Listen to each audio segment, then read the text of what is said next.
వయసుతో వసంతమాడి వరించెలే సరాలతో మిలా మిలా హిమాలే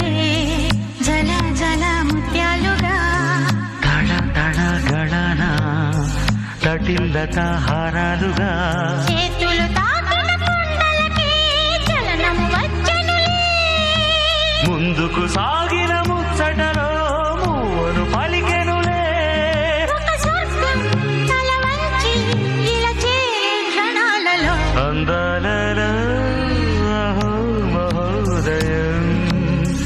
భూలోకమే నవోదయం.